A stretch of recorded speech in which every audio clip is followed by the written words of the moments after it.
Boa noite, amigos e amigas, que a paz do Senhor Jesus, o Mestre do amor incondicional, esteja conosco nesse momento. A problemática da obsessão, estudada por Allan Kardec e muito bem definida por ele, um dos maiores transtornos da humanidade em todos os tempos, já que a obsessão não é algo novo, que tem surgido desde esse momento, mas desde a história da humanidade mais antiga, vem acompanhando ao longo dos séculos esse fenômeno da obsessão. Nabucodonosor, certa vez, acometido por um processo obsessivo terrível, uma subjugação, assume então uma forma animalesca por algum tempo e sofre diante desse processo muito, até que depois então vem a cura. Vamos acompanhar muitos outros fatores, muitos outros fatos que ocorreram ao longo da história em Jesus. Vamos nesse momento acompanhar a obsessão no seu mais dramático processo em Maria de Magdala, por exemplo, quando sofre então o processo da obsessão terrível, quando procura Jesus e é libertado então de espíritos obsessores.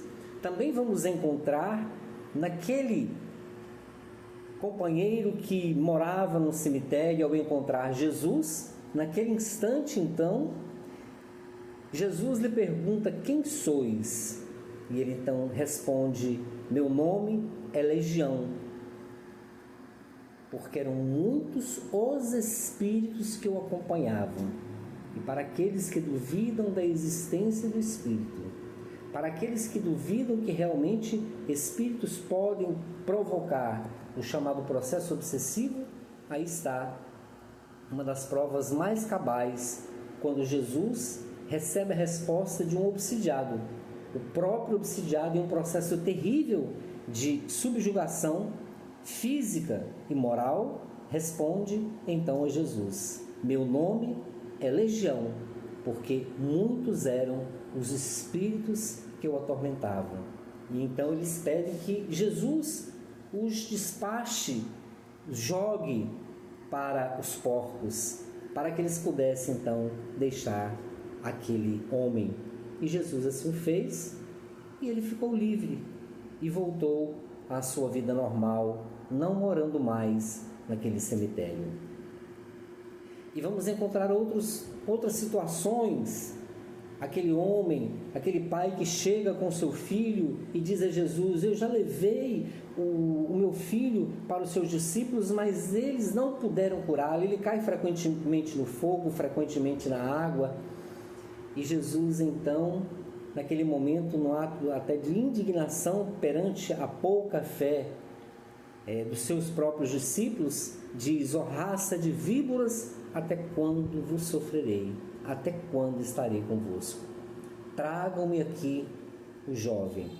E levaram então o filho daquele homem, e Jesus ordenou que o espírito deixasse, ele foi curado na hora. Era um processo ali de subjugação física, em que ele caía no fogo e na água. É uma espécie de epilepsia. Quem estuda muito bem esse assunto, Filomeno de Miranda, no livro Loucura e Obsessão, através da psicografia de Divaldo Pereira Franco, quando ele faz a distinção entre a epilepsia verdadeira, que é aquela que é tratada do ponto de vista médico com medicamentos, e hoje até existe cirurgia para isso, e fala então da epilepsia, que é uma aparência de epilepsia, que é o processo então da subjugação corporal, em que o espírito toma conta do aparelho da pessoa, toma conta da mente do encarnado, fazendo com que essa pessoa então caia no chão, tenha todas aquelas convulsões, mas não baba, não tem aquela situação que ocorre no processo da epilepsia. Então, quando analisamos o processo da obsessão, Allan Kardec divide a obsessão em 3 aspectos importantes. Ele fala da obsessão simples, ele fala da obsessão por fascinação e da obsessão por subjugação. Na obsessão simples, todos nós sofremos o processo da obsessão simples, que é aquela interferência espiritual de um espírito que nos influencia, seja pelos nossos vícios, pelas nossas imperfeições, que se aproxima de nós e que nós atraímos pelos nossos pensamentos. Sueli Caldas e Schubert, lá no livro Obsessão e Desobsessão, chamaria essa obsessão de obsessão sutil. Ela é tão sutil que a pessoa muitas vezes não percebe. É a chamada obsessão simples. Existe uma interferência, existe uma sugestão, a pessoa às vezes até muda um certo comportamento seu, mas não existe ainda uma gravidade como existe nos dois outros casos. O da subjugação, ela pode ser física ou pode ser moral. Na subjugação moral, o espírito leva o encarnado a processos dolorosos, de mudança de comportamento, e vai mudando a vida, vai tendo aspectos assim realmente dolorosos na vida dessa pessoa. Na obsessão por subjugação física, a pessoa é atirada ao chão e ela sofre realmente um processo doloroso de subjugação física nesse processo todo. Na fascinação, geralmente são espíritos muito inteligentes. Na subjugação, quase sempre é uma vingança anterior.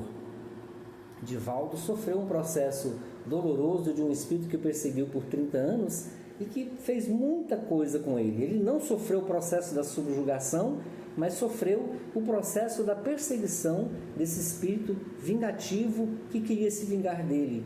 E ele, com o trabalho, a dedicação, a oratória, os livros, a psicografia, todo o trabalho espírita que ele fez, junto à Mansão do Caminho, junto com Joana de Ângeles, sua mentora, ele pôde então adquirir, angariar créditos que fizeram com que ele pudesse então não sofrer tanto a ação daquele espírito que o atormentava e por 30 anos então o atormentou. E que só conseguiu realmente deixar Divaldo a partir do momento em que Divaldo recebeu uma criança na porta da Mansão do Caminho, numa caixinha de sapato. Essa criança, ele adotou a criança, deixou que ela fizesse parte ali da Mansão do Caminho, daquele processo de adoção que ele tinha das unidades lares, e essa criança era mãe do espírito obsessor. E aí o obsessor então resolveu realmente tomar o seu rumo e deixou o Divaldo em paz para seguir também a sua vida. E aí nesse processo da fascinação, a fascinação são espíritos muito inteligentes, pseudo-sábios, e que usam muitas vezes os encarnados para poder levar eles a atos ridículos. O mais importante é lembrar que sempre existe um ato ridículo por trás do processo da fascinação. Muitos falsos profetas que surgem no mundo sofrem esse processo de fascinação. Muitos que aparecem, por exemplo, dizendo que são a reencarnação de Jesus, ou de Maria, ou de algum dos profetas, e assim por diante, estão sofrendo um processo de fascinação. Outras vezes pode ser um processo realmente de esquizofrenia, como ocorre também.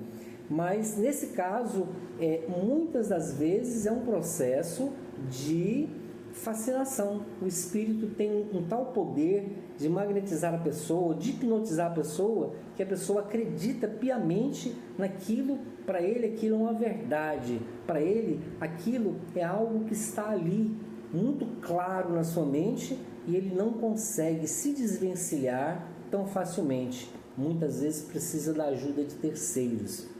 Então tem muitos casos dolorosos que ocorrem na história nesse processo da fascinação e que pode realmente levar o encarnado a sofrer muito com esse processo. Na mediunidade, a pessoa que está sofrendo o processo da fascinação, ele tende a receber comunicações de espíritos da mais alta hierarquia.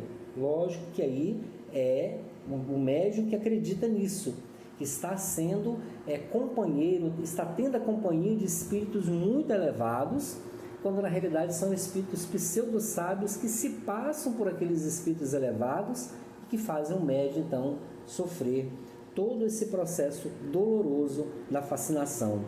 E começa a ter hábitos diferentes, começa a fazer coisas exóticas, E esse processo então vai alcançando um grau cada vez pior e a pessoa não se dá conta do que está acontecendo, entra num processo de uma ilusão tal que ele não consegue despertar ou perceber o que está acontecendo com ele. E para todos os casos de obsessão, sempre existe a cura. Pode demorar um pouco para os casos de subjugação corporal ou moral e fascinação. A obsessão simples, ela é mais rápida de curar. Mas o caminho é sempre procurar uma casa espírita, fazer um tratamento espiritual, tomar passes, tomar água frutificada, implantar o culto do Evangelho no lar, participar das reuniões, das palestras nos centros espíritas e dos tratamentos que possam realmente, da desobsessão, que possam fazer com que esses espíritos possam ser encaminhados, conduzidos e possa essa pessoa então, depois de tudo isso, voltar a ter uma vida normal, uma vida equilibrada. Há casos em que é necessário um acompanhamento psiquiátrico, por exemplo, em casos de fascinação ou subjugação, em que a pessoa já tem que ter um acompanhamento também psiquiátrico, além do tratamento da desobsessão na casa espírita. Mas em todos os casos, lembremos sempre de que Jesus é sempre o mestre amorável que nos chama constantemente e disse: vinde a mim todos vós que estáis cansados e sobrecarregados, que eu vos aliviarei. Que a gente busque sempre em Jesus essa profilaxia natural no seu Evangelho, estudando o seu Evangelho, fazendo também a reforma íntima, que é uma forma de realmente nós alcançarmos uma condição melhor de felicidade, de alegria e se a pessoa está passando por um processo doloroso de obsessão, poder curar essa obsessão. Muita paz a todos e uma boa noite.